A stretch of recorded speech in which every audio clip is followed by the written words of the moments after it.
네, 안녕하세요. 소프트웨어 정책연구소의 한상열 선임연구원이라고 합니다. 네, 저희 연구소 소개를 잠깐 말씀을 드리면은 저희는 이제 2014년에 설립이 돼서 과학기술정보통신부의 소프트웨어 정책 수립을 지원하는 역할을 하고 있습니다. 그래서 인공지능이나 XR 그리고 뭐 소프트웨어 교육 안전 전반적인 분야에 대해서 연구를 하고 있고요. 제가 지금 연구를 하고 있는 부분은 주로 이제 AR과 VR을 포함한 XR 그리고 최근에 이제 메타버스 관련된 이슈입니다. 그래서 오늘 준비한 내용은 메타버스가 무엇인지, 그리고 메타버스가 왜 과거의 인터넷과 비교해서 여러 가지 차이가 있고 혁명이라 부를 정도의 중요성이 있는지, 그리고 앞으로의 메타버스의 발전 전망은 어떻게 될 것인지, 그리고 이러한 메타버스 시대에 대비해서 우리는 무엇을 준비해야 되는지, 특히 제조업 관점에서 어떤 시사점이 있는지 그런 부분들을 같이 알아보도록 하겠습니다. 최근에 이제 메타버스가 굉장히 핫하게 좀 많이 떠오르면서 관련된 기사 같은 것도 매일매일 나오고 있습니다. 그래서 국내에서도 지금 많은 기업이나 지자체에서도 메타버스가 무엇인지, 그리고 메타버스를 어떻게 자사 사업이나 부분에 적용할 것인지 그런 부분들을 고민을 많이 하고 있고요. 정부 차원에서도 이제 금년 4월에 기재부에서 이제 신사업 전략 지원 TF라는 것을 발족을 했습니다. 그래서 아이템을 보시면은 이제 뭐 클라우드, 블록체인, 로봇, 헬스케어 같은 부분들은 잘 아시는 아이템인데 금년에 이제 처음으로 메타버스가 추가가 됐습니다. 그래서 메타버스에 관련된 메타버스를 이제 산업의 어떤 신성장 동력으로 육성하고자 하는 그러한 부분들이 정부 차원에서 준비가 되고 있고요. 과학기술정보통신부도 금년 5월에 네이버나 카카오 통신사 그리고 뭐 이제 미디어 회사들도 포함을 하고 정부기관들도 포함된 메타버스 얼라이언스를 출범을 시켰습니다. 뒤에서 말씀을 드리겠지만 메타버스의 향후 지속 가능성은 얼마나 많은 기업들이 참여를 하고 사용자들이 참여하는지에 따른 생태계 구성이 어떤 중요한 어떤 기준이 된다고 볼 수 있습니다. 그래서 이러한 얼라이언스가 잘 운영이 된다면 메타버스 발전에 좋은 기여를 할 걸로 생각이 됩니다. 그럼 메타버스는 무엇이냐? 거기에 대해서 메타버스의 초기 논의 단계에서 나왔던 부분부터 설명을 드리겠습니다. 메타버스는 사실 이제 92년에 좀 아시는 분들도 계시겠지만 소설 속 개념으로 등장을 했습니다. 그때는 이제 주로 가상 세계, 버추얼 월드에서 아바타로 활동하는 이제 그러한 세계를 얘기를 했었지만 2000년대 초반에 그것을 이제 그 외에도 다양한 좀 가상과 현실이 융합된 서비스들이 나오기 시작을 했습니다. 그래서 구글어스 같은 뭔가 현실과 가상이 굉장히 유사한 서비스가 나오기도 하고 포켓몬 같은 이제 게임이 글로벌리 이제 히트를 치면서 이 가상과 현실이 융합되는 이러한 현상을 무엇이라고 지칭할 것이냐? 그런 측면에서 이것을 이제 메타버스라는 용어를 가져오게 되고 2006년에 이제 관련된 기업들과 이제 학자들이 모여서 이 메타버스가 무엇인지 그리고 이것을 어떻게 유형화할 것인지를 논의하게 됩니다. 그래서 그것이 논의한 결과입니다. 그래서 이 내용을 보시면은 일단 이것은 크게 두 개 축으로 구분이 되어 있습니다. 상단 쪽에 오규멘테이션, 이거는 이제 가상화의 정도가 현실의 정도가 이제 가장 정도가 낮은 부분이고요. 가상화가 정도가 이제 큰 부분이 밑에 시뮬레이션입니다. 그리고 왼쪽에 이제 개인과 환경으로 나눠 본다면은 환경에 좀 더 초점을 두고 있는 부분이 엑스터널이고 개인에 좀 더 초점을 두고 있는 부분이 아이덴티티 쪽입니다. 그래서 우리가 어떤 특정한 환경에서 현실에 부과된 정보를 활용하는 유형을 메타버스 유형을 오규멘티드 리얼리티라고 하고 그리고 현실과 가상이 굉장히 흡사한 그런 경우를 거울세계 미러월드라고 합니다. 그리고 이제 가상세계에서 아바타를 활동하는 경우를 이제 버추얼 월드라고 하고 우리가 이제 흔히 웨어러블 디바이스를 통해서 이렇게 입력된 정보들이 가상에 올라가는 경우 또 우리의 일상을 온라인에 올리는 그런 SNS 서비스 같은 것은 이제 라이프 로깅 서비스라고 볼 수가 있습니다. 초기에 이렇게 메타버스 서비스를 네 가지로 분류를 했는데 사실 기술 발전에 따라서 이 유형이 경계가 많이 무너지고 있습니다. 그래서 이제 오규멘티드 리얼리티 서비스가 라이프 로깅 서비스에 융합하기도 하고 또 우리가 잘 아는 싸이월드도 어떻게 보면 초기에 이 메타버스 서비스라고 볼 수 있는데 그러한 부분들도 현재는 이제 가상 세계에서 아바타를 이용한 그런 버추얼 월드 서비스로 최근에 변하고 있죠. 아직 싸이월드가 정식 출시는 안 됐지만 그런 내용을 지금 준비를 하고 있습니다. 결국은 이제 이러한 서비스를 점점 융합이 되면서 기존의 라이프 로깅이나 미러월드 이런 서비스들이 버추얼 월드나 오규멘티드 리얼리티 특성을 가지기도 하고 결국 하나의 또 단일 서비스가 네 가지 특성을 다 가질 수도 있습니다. 그래서 이러한 융합을 추세를 봤을 때 결국은 이제 크게는 그 가상과 현실이 융합되는 이런 현상이 점점 더 가속화가 될 것이고, 이를 통해 다양한 어떤 서비스가 나오게 될 거라고 볼 수가 있습니다. 그래서 메타버스라고 하면은 이러한 하나의 유형만을 특징져서 얘기하는 것이 아니라 이런 다양한 가상과 현실 융합하는 내용들이, 서비스들이 융합하는, 가상과 현실 융합하는 그러한 현상, 시대적인 변화를 메타버스라고 볼 수가 있습니다. 그래서 저희 연구소에서 내린 정의는, 이제 메타버스는 가상과 현실이 상호작용하며 공진화하는 어떤 세계, 공간, 그렇게 볼 수가 있습니다. 그래서 이러한 어떤 시대적인 변화나 이런 부분들을 어떤 이 메타버스라고 볼 수가 있고, 그리고 그런 이제 공간에서 기존에 없었던 새로운 사회, 경제적인 문화 활동들이 나타나게 되고, 그런 것들도 경제적 가치를 창출하게 되면서 이 메타버스에 관련된 시장들이 앞으로 발전할 걸로 그렇게 예상이 되고 있습니다. 그래서 초기 메타버스와 현재의 메타버스를 비교해서 말씀을 드린다면은, 초기 메타버스 같은 경우에는 싸이월드나 세컨 라이프 같은 경우는 이제 그 가상세계에서 아바타를 통해서 활동하는 공간을 얘기하는데, 그런 공간들은 굉장히 뭔가 그 유의적인 성격이 좀 강했습니다. 사람들 일상을 즐기고, 이런 어떤 유의적인 성격이 강했다면은, 현재의 메타버스는 그런 유의적인 성격도 있지만은 그에 더해서 여러 가지 경제 사회적인 활동들이 일어나고 있습니다. 뒤에 자세한 여러 가지 예를 통해서 말씀을 드리겠습니다. 그리고 이제 기술 쪽에서 봤을 때도 과거의 초기의 메타버스는 우리가 주로 PC를 통해서 많이 들어갔었죠. 하지만은 최근에 이제 뭐 모바일 기기도 이제 보편화가 됐고, 그리고 이제 그 HMD, 3D 디바이스, 그리고 이제 AR 글래스라든지 VR 이제 헤드셋 같은 기기들도 많이 지원이 되고 있습니다. 그러면서 우리가 이 가상 융합의 세계를 좀 더 현실감 있게, 인터랙티브하게 즐길 수 있는 길이 열린 거죠.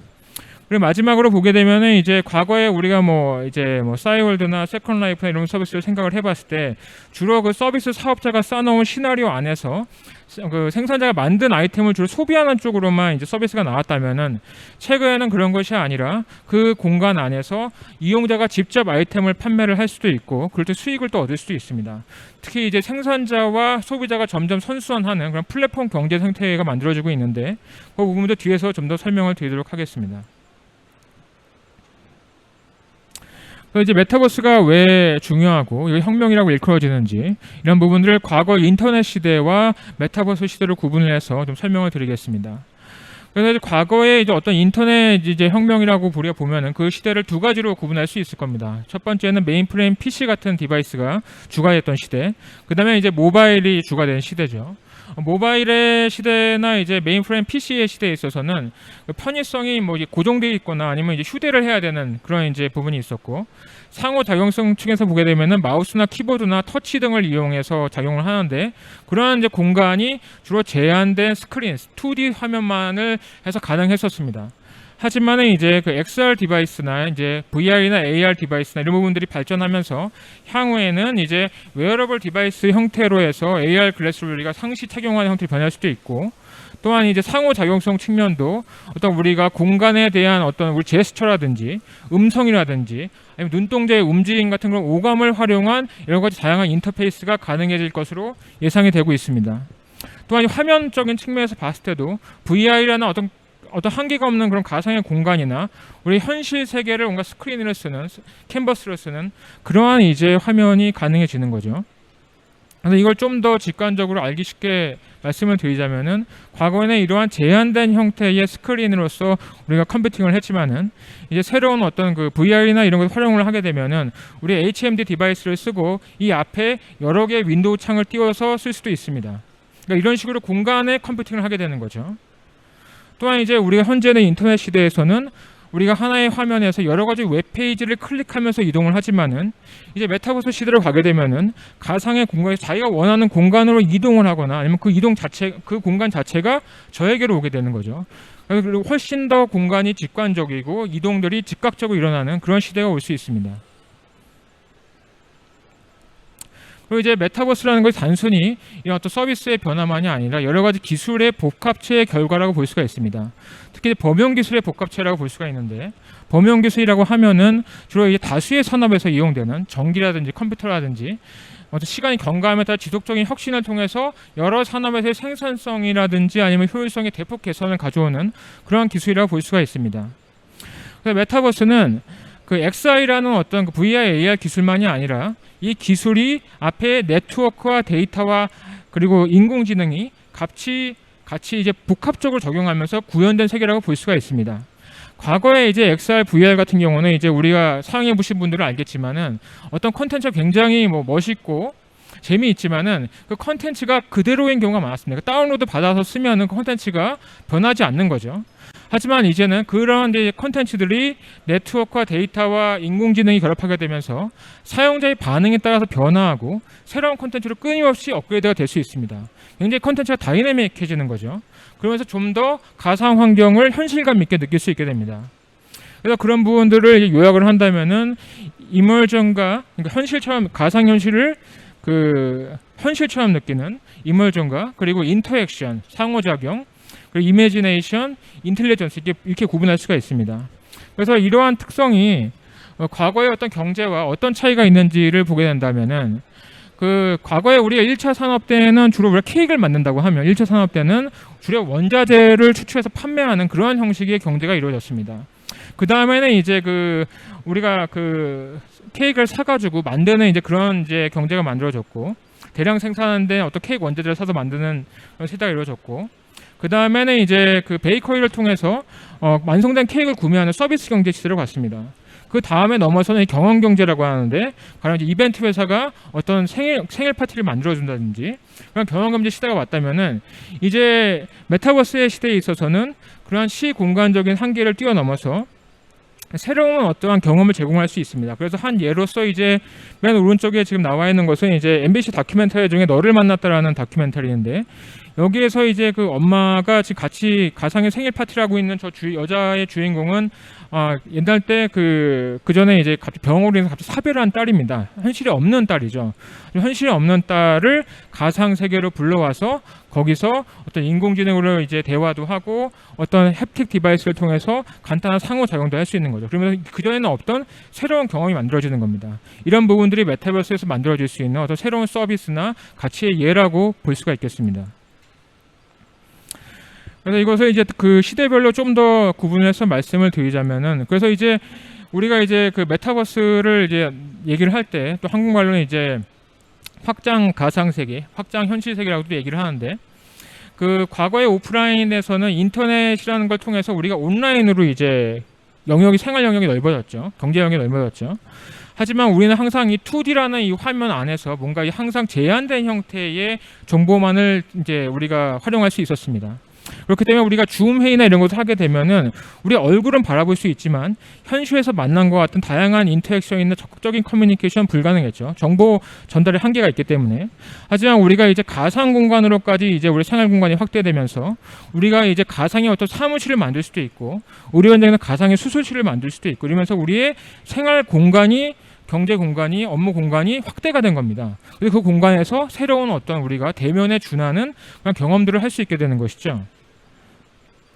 그래서 이제 인터넷 시대 비교해서 본다면은 현재 우리가 줌으로 주로 회의를 하거나 교육을 하지만은 이런 가상의 사무실에서 우리가 실제 만나서 회의하는 것처럼 가상의 포스트잇으로 자기 아이디어를 붙일 수도 있고 화이트보드를 이용을 해서 메모를 하거나 그림하면 생각을 나눌 수도 있습니다.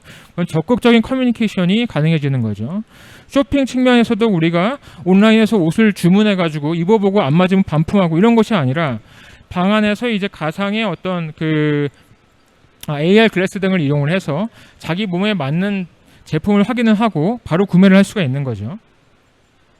또한 이제 그 과거에는 이제 주로 시설 관리나 이런 부분들을 주로 이제 직접 가서 이제 점검을 했어야 됐지만은 여러분 잘 아시는 디지털 트윈이나 이런 기술을 활용하게 되면은 우리가 직접 가지 않아도 원격으로 그 시설의 점검이 가능해지죠.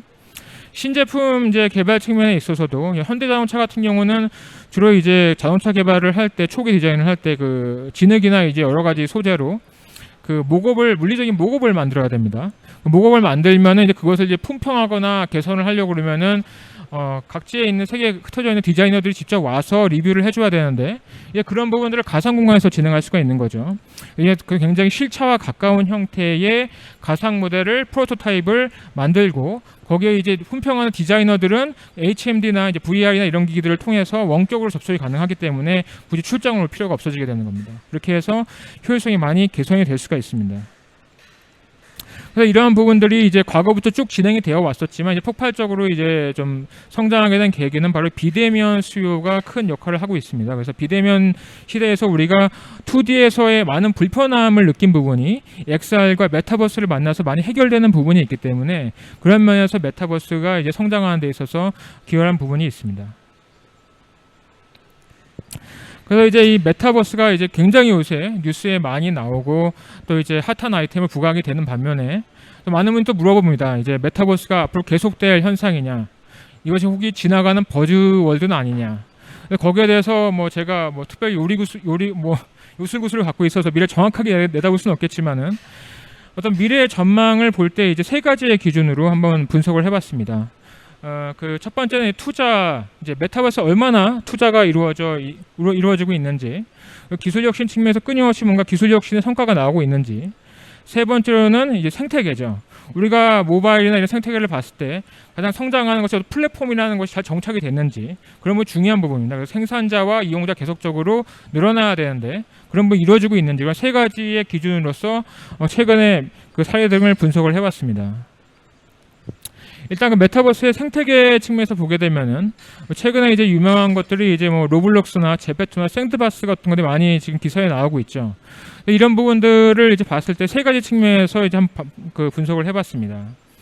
그래서 이제 세 가지 측면에 봤을 때 이 플랫폼으로서의 상당히 긍정적인 역할을 하고 있다고 생각이 됩니다. 이 플랫폼이 이제 워킹을 하려면은 잘 아시겠지만 이제 생산자와 소비자와 그 둘을 중개하는 플랫폼의 역할이 굉장히 중요합니다. 플랫폼이 어떤 역할을 하냐에 따라서 생산자와 소비자가 참여하는 여부가 달라지겠죠. 최근에 이제 그 메타버스 다양한 플랫폼들이 나오고 있는데 이 플랫폼들이 현재 잘 운영을 하고 있고, 그리고 이제 그 안에 보게 되면 이제 이용자층이 주로 이제 10대나 20대 MZ 세대들이 많이 있습니다. 그래서 그 세대들이 어떻게 보면 미래의 소비자라고 할 수 있고, 그런 미래의 소비자를 주로 미래 고객으로 둔 그런 패션 업계라든지 아니면 엔터테인먼트 사측에서 이런 메타버스 플랫폼과의 협업을 많이 넓혀가고 있습니다. 그래서 이제 뭐 구찌 같은 경우에는 이제 제페토라는 플랫폼에서 구찌 브랜드의 가상 샌드백이나 아이템을 출시를 하고 있고, 실제로 그 안에 있는 아이템들이 굉장히 많이 구매를 하고 있다고 합니다. 네, 그리고 이제 LG전자 같은 경우에는 동물의 숲이라는 이제 그런 공간에서 제품 홍보 사이트를 홍보 공간을 만들기도 했고, 뭐 아타이라든지 이런 식으로 이제 기업들이 그 공간에 자신의 IP를 활용한 새로운 아이템을 출시하거나 아니면 자사의 브랜드를 테마로 한 그런 홍보 공간을 만드는 등 그런 활동들이 늘어나고 있습니다. 그리고 이제 그런 플랫폼 사업자를 중심으로 해서 여러 관련된 업체들이 이제 제휴나 이런 부분들도 활발히 이루어지고 있고, 또 그리고 이제 IP를 가진 뭐 BTS 같은 좋은 IP를 가진 이제 회사라든지 게임이라는 메타버스 공간을 가진 그런 이제 회사라든지 이런 부분들은 자신들의 IP를 최대한 잘 활용할 수 있는 그런 메타버스 전용 플랫폼을 또 구축을 하고 있습니다. 이제 그 플랫폼에 있어서 메타버스에서 또 하나의 중요한 부분이 최근의 경향도 그렇지만은 이 프로슈머라는 부분을 이제 정책적으로 많이 지원을 하고 있습니다. 그래서 프로슈머는 생산자, 소비자를 겸해서 소비자가 직접 생산도 하는 경우를 얘기를 하는 건데요. 이제 그래서 로블록스나 제페토나 이제 언론에 많이 나오는데 이제 그 플랫폼들에서 중요한 특징이 공통적으로 다 이제 사용자가 직접 컨텐츠를 만들 수 있는 그러한 도구 등을 이제 제공을 하고 있다는 겁니다. 그래서 좀 더 쉽게 컨텐츠를 만들 수 있도록 그렇게 지원을 하고 있는 거죠. 이렇게 함으로써 이제 그 메타버스 안에 다양한 콘텐츠를 만들 수 있고, 또 이용자가 또 이용자의 마음을 잘 알기 때문에 또 좋은 아이템이 나올 수도 있습니다. 그래서 이제 이런 부분들을 많이 지원을 하고 있고, 그리고 이제 뭐 이건 다른 이제 플랫폼의 뭐 게임 메이커 같은 경우입니다. 그리고 이제 유튜브나 이런 것을 보게 되면은 이런 관심을 갖는 사람들이 늘어나면서 이러한 이제 창작 아이템을 만드는 거를 이제 알려주는 교육 머티리얼도 튜토리얼도 영상이 올라오고 있고요. 그리고 이제 그 로블록스 같은 경우에는 그 아이들이 이 플랫폼을 많이 사용을 하고 이 아이들이 이 플랫폼에서 여러 게임을 많이 만드는데 좀 더 어려운 게임을 정교한 게임을 만들고자 한다면 소프트웨어 프로그래밍 스킬이 필요합니다. 그런 프로그래밍을 배울 수 있는 그런 소프트웨어 교육 프로그램도 이제 지원을 하고 있고, 전 세계적으로 이러한 이제 그 교육의 확대들도 추진을 하고 있습니다. 그리고 이제 중요한 부분이 어떻게 보면 가장 중요한 부분이라 할 수 있는데, 결국 이제 컨텐츠가 많아지기 위해서 이용자들이 컨텐츠를 많이 만들기 위해서는 이용자들이 컨텐츠를 만드는 거에 대해서 충분히 경제적인 보상을 해줘야 됩니다. 그런 부분에 있어서 로블록스 같은 경우는 그 자사 플랫폼에 로벅스라는 가상 화폐가 있는데 자사 그 이용자들이 게임이나 아이템을 만들어서 판매를 하면은 그 판매 대금을 로벅스로 지급을 하게 되고 이용자는 그 로벅스를 환전을 해서 현실의 화폐로 바꿀 수가 있습니다. 그렇게 가상에서의 내가 어떤 해놓은 그 활동들이 현실의 수입으로 연결이 될 수가 있는 거죠. 그래서 이러한 부분들이 그 개발자 이입에 상당히 긍정적인 영향을 미치고 있고 로블록스에 따르면은 그 2020년 9월 정도까지 그 개발 커뮤니티에 지급된 금액이 약 2억 달러, 한 2,200억 정도, 2,400억 정도 그렇게 규모가 된다고 합니다. 700만 명의 개발자를 그래서 가지고 있고요. 그리고 그들이 개발한 게임의 수가 5천만 가지를 넘는다고 합니다. 근데 이제 실제로 이 사이트에 들어가면 게임의 수준이 천차만별이긴 합니다. 하지만 굉장히 다양한 수준의 그런 이제 게임들을 가지고 있다는 측면에서 향후에 이제 이런 플랫폼이 유튜브라든지 넷플릭스와 같은 그러한 이제 그 어떤 그 시장의 경쟁력 있는 플랫폼을 자라날 그 발전할 가능성이 높다고 볼 수가 있습니다. 그리고 이제 그 최근에 이제 많이 또한 메타버스 화두가 되고 있는 부분이 바로 이제 NFT가 되겠습니다. NFT라는 non-fungible 토큰이라는 말의 준말인데 이건 이제 블록체인 기술입니다. 근데 이제 이 부분이 왜 중요하냐면 메타버스라는 이제 그 시스템이 돌기 위해서는 경제 시스템을 돌기 위해서는 그 안에서 이제 이루어지는 어떤 디지털 창작 활동이라든지 디지털 창작 활동의 결과물인 디지털 재화들이 거래가 돼야 됩니다. 근데 이제 디지털 재화라는 특성상 디지털 재화는 복제가 가능하죠. 음악 파일도 복제가 가능하고 그림 파일도 복제가 가능하기 때문에 희소성을 부여하고 소유성을 부여하는 일이 상당히 어려운 일입니다. 하지만 NFT 같은 경우에는 그런 디지털 파일에 주민등록번호 같은 그런 고유의 인식 번호를 부여할 수가 있습니다. 그렇기 때문에 결국은 이 NFT를 이용을 해서 디지털 재화의 희소성과 소유권을 부여할 수 있게 되는 것이고 그런 부분들이 거래를 가능하게 하는 거죠. 그래서 이제 특히 예술계 쪽에서는 이 NFT 굉장히 핫합니다. 왜냐하면 기존에는 미술품을 파는 방법이 직접 그래서 물리적인 형태로 판매하는 것밖에 없었는데 이게 디지털로 예술 작품을 만들고 NFT를 이용을 해서 온라인상에서 판매를 할 수 있기 때문이죠. 그래서 이러한 기술들이 이제 그 메타버스에서의 어떤 디지털 재화의 생산과 거래에 있어서 굉장히 중요한 역할을 할 걸로 기대가 됩니다. 그리고 특히 이제 메타버스에 현재 여러 다양한 플랫폼들이 나오고 있지만은 결국 이제 이러한 플랫폼들이 서로 제휴하거나 연합할 가능성도 있다고 봅니다. 왜냐하면 이제 가령 이제 재화라는 것은 결국은 뭐 국가 간의 경제도 그렇지만 서로 무역을 해야지 경제가 자라나게 되고 재화의 가치가 올라가게 되는 거죠. 그런 식으로 NFT로 인증된 그러한 이제 재화를 각각의 다른 A 플랫폼과 B 플랫폼에 사용할 수 있게 되면은 재화의 가치가 더 올라가게 되고 사용자 입장에서도 더 큰 베네핏을 누릴 수 있게 됩니다. 그렇기 때문에 이러한 이제 플랫폼 간의 어떤 연합이나 이런 부분들도 앞으로 늘어날 거라고 이렇게 예상이 되고요. 그리고 이제 주로 이제 앞에서 말씀드린 부분은 이제 주로 이제 B2C 관점에서의 어떤 그 메타버스 플랫폼을 말씀을 드렸다면은 중요한 부분이 이제 그 산업적으로 B2B 쪽으로 또 B2G 쪽으로 B2B, B2 거버먼트 쪽으로의 이제 그 적용 사례들이 늘어나고 있다는 것입니다. 그래서 이제 그러한 부분들이 과거와의 메타버스와 현재 메타버스의 큰 차이라고 볼 수가 있고요. 그래서 이제 보통 우리가 뭐 메타버스가 AR, VR 아니냐 이렇게 말씀하시는 분도 있지만은 메타버스라는 그 세상을 공간을 갖다가 보여주는 하나의 기술입니다. 그래서 메타버스는 AR, VR만이 아니라 일반 PC나 평면의 화면으로도 우리가 구현이 가능하고요. 그런 측면에서 현재 업무로 쓰이는 플랫폼 중에 하나가 이제 겟더라는 플랫폼입니다. 그래서 겟더라는 걸 보시면은 우리가 많이 하던 그냥 일반 게임 화면 같죠. 우리가 여기 접속하게 되면은 그 접속자들의 모습이 이 아바타로 위에 보이는 4명의 그런 아바타로 나타나게 되는데 이 아바타를 우리가 커서를 이용해서 이동을 시킵니다. 그리고 이 아바타들이 각자 가까운 위치에 가게 되면은 자동으로 이 위에 보시는 것처럼 화상창이 뜨게 됩니다. 그러니까 우리가 줌이나 이런 거를 보내가지고 뭐 화상 채팅 약속을 따로 잡고 일정을 잡을 필요가 없이 그냥 그 화상 회의를 하기 원하는 사람들끼리 아바타를 모이면 바로 5개, 7개 화면창이 뜨면서 회의가 가능해지는 거죠. 굉장히 직관적이고 인스턴트하게 회의를 만들 수가 있습니다. 이런 부분들이 이제 메타버스의 편리함 중에 하나라 볼 수가 있고요.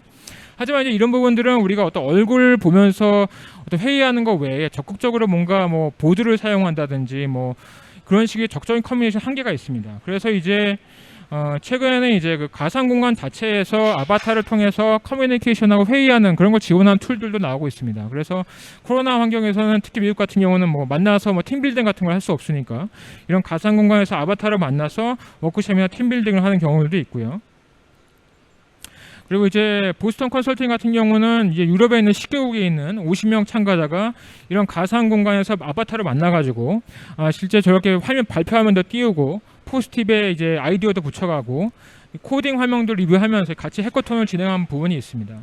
또한 이제 현대기아차 같은 경우에도 아까 말씀드린 그런 이제 VR 원격 디자인 부분들을 현재 소나타에 적용을 하고 있는데 향후 다른 차종으로도 확대할 계획이라고 합니다. 그리고 이제 그 메타버스에서 우리가 이제 아바타도 굉장히 이제 중요한 역할을 하게 되는데 그런 아바타들이 이제 인간을 닮은 그런 실사와 유사한 이미지로 많이 발전하게 되고 결국은 아바타가 우리의 자신을 대리하는 그런 형태도 있지만은 인공지능이 접합이 되면서 우리가 대화하는 그런 유형의 아바타도 나올 걸로 예상이 됩니다.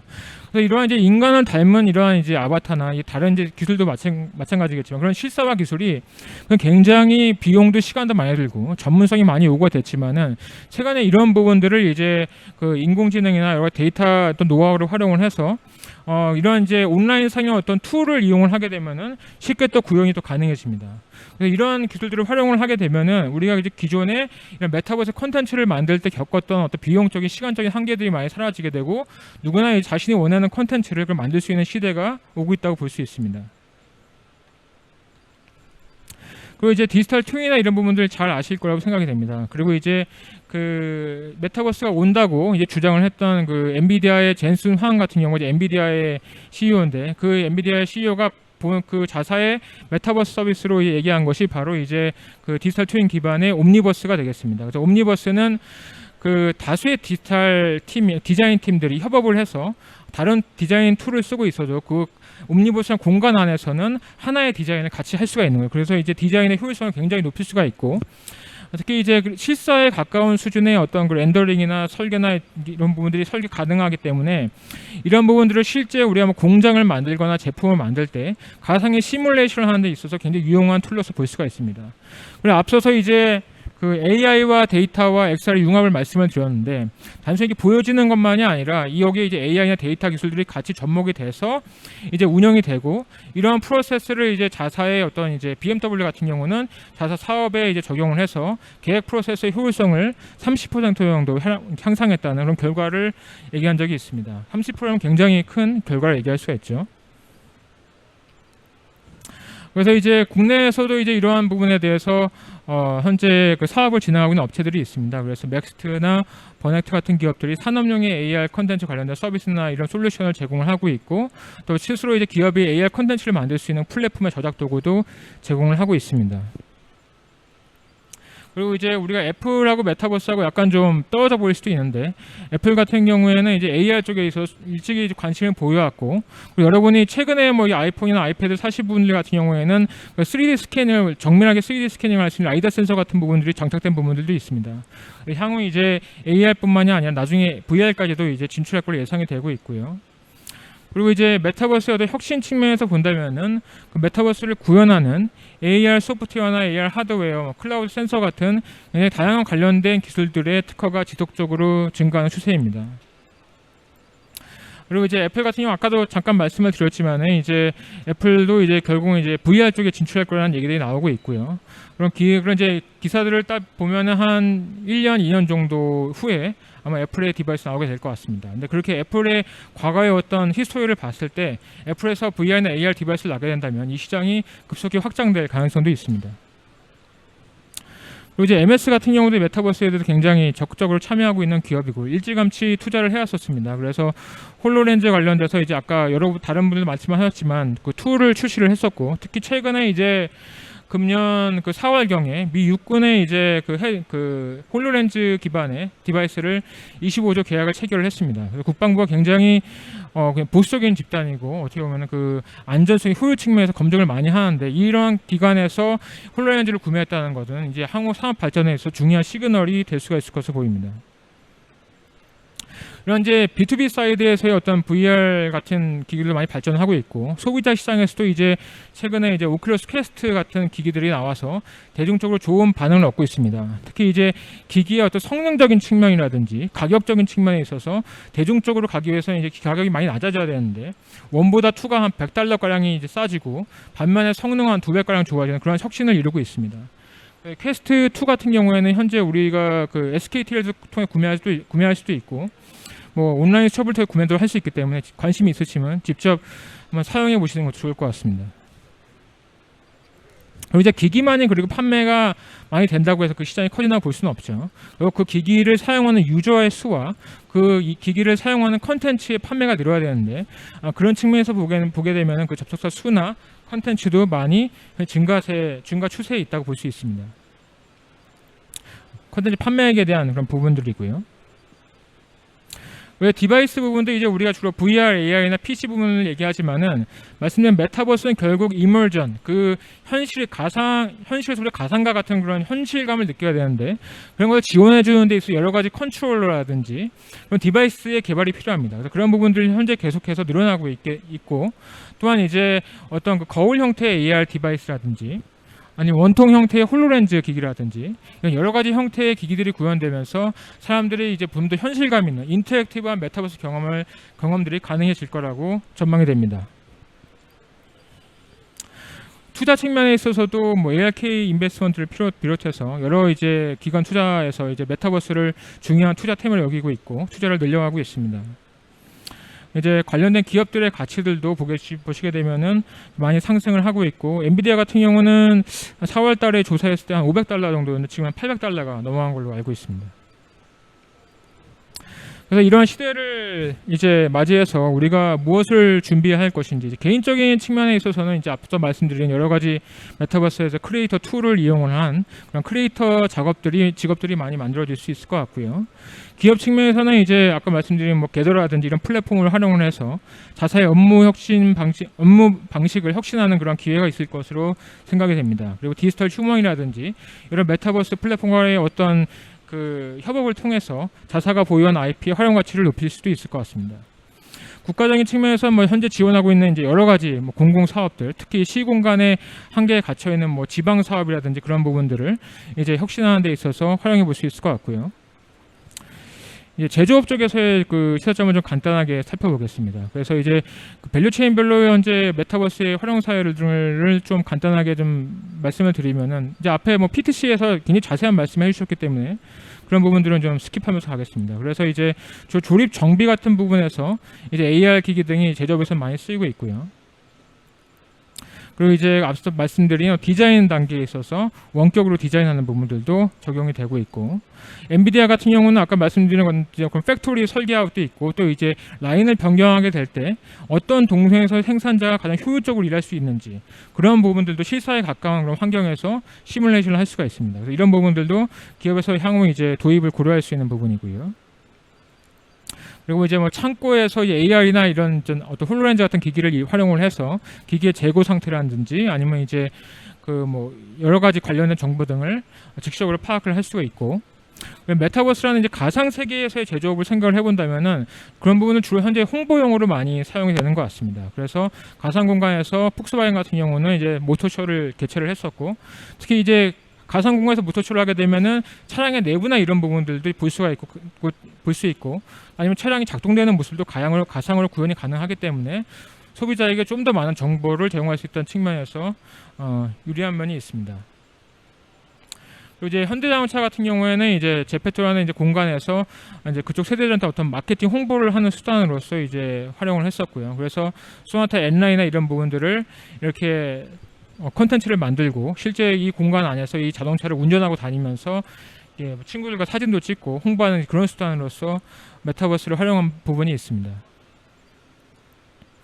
그리고 이제 교육 측면에서 아까 이제 뭐 PTC도 나왔지만은 특히 이제 그 교육지도 안전 부분에 있어서 이 XR 메타버스의 활용 어떤 그 효과가 좀 유용하지 않을까 생각이 됩니다. 그래서 우리가 이제 주로 교육이나 이런 부분을 하게 될 때 뭐 동영상이라든지 문서라든지 이런 걸 많이 쓰게 되는데 그런 부분들보다는 VR이나 AR 같은 것을 통해서 그 현실과 가까운 그런 교육을 할 수 있는 것이 좀 더 교육이 높다는 그런 결과들은 계속 나오고 있습니다.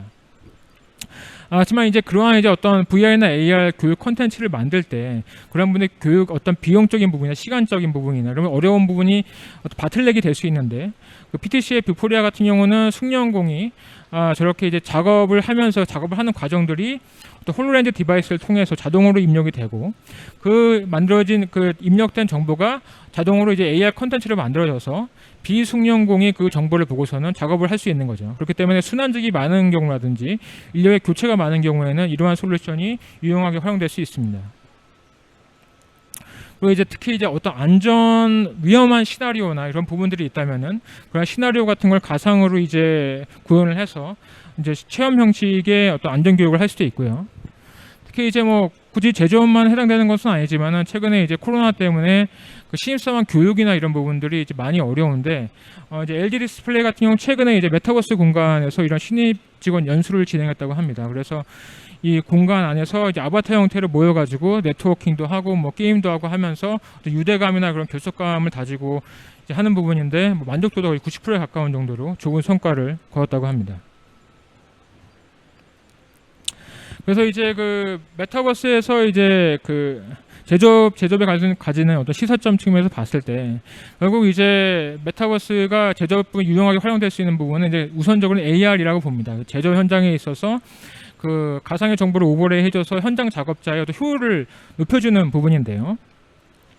이제 그러한 부분에 있어서 우리가 중요하게 이제 봐야 되는 부분 앞에 다른 분 많이 말씀하셨지만 결국은 여러 가지 데이터 등을 종합해서 하나의 XR이라는 인터페이스를 통해서 작업자가 직관적으로 알 수 있도록 제공해 주는 것이 상당히 중요합니다.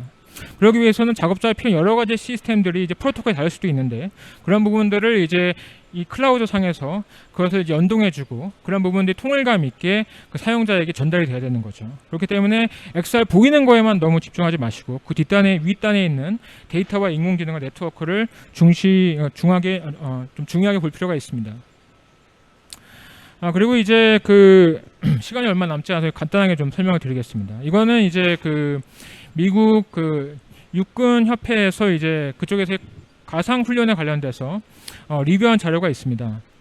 그래서 육군에서 미 육군에서 이제 가상 훈련을 중시하는 이유는 육군 훈련을 많이 할수록 그 병사들의 생존율을 높일 수 있고 전투에서 승률을 높일 수 있기 때문이죠. 그리고 제조 현장에서의 어떤 안전 부분이라는 것도 어떻게 보면은 전장에 비교할 부분은 아니겠지만 위험한 변수들도 많고 가상 교육이 그런 부분들을 좀 효율적으로 교육시킬 수 있는 대처할 수 있도록 교육시켜주는 그러한 수단이라고 볼 수가 있습니다. 그래서 이제 과거의 버추얼 트레이닝은 근데 좀 XR만을 이제 보고 두고 봤을 때 XR만으로는 그 굉장히 어떤 리얼리스틱한 측면에서 한계가 있습니다. 결국 리얼하다는 것은 단지 눈에 보여지는 것만이 아니라 우리가 어떤 인터액션을 한다든지 그랬을 때 사물이 반응을 한다든지 그러한 자신의 상호작용이 뭔가 이제 반응을 했을 때 그런 부분이 현실적으로 느껴지는데 그런 부분들은 이제 인공지능이나 데이터가 같이 있을 때 가능합니다. 그렇기 때문에 이제 그 학습 교육 콘텐츠에서 발생하는 데이터들을 어떻게 취합할 것인지 그리고 데이터에 적합한 어떻게 컨텐츠를 만들 것인지 이런 부분들이 이제 메타버스나 VR을 활용한 교육에 있어서 중요한 부분이라 볼 수가 있습니다. 그래서 향후 이제 그런 VR 교육이나 이런 것만을 이제 검토를 하실 때 이러한 기준에 의해서 보신다면은 좀 도움이 많이 되지 않을까 싶습니다. 이상으로 발표를 마치겠습니다.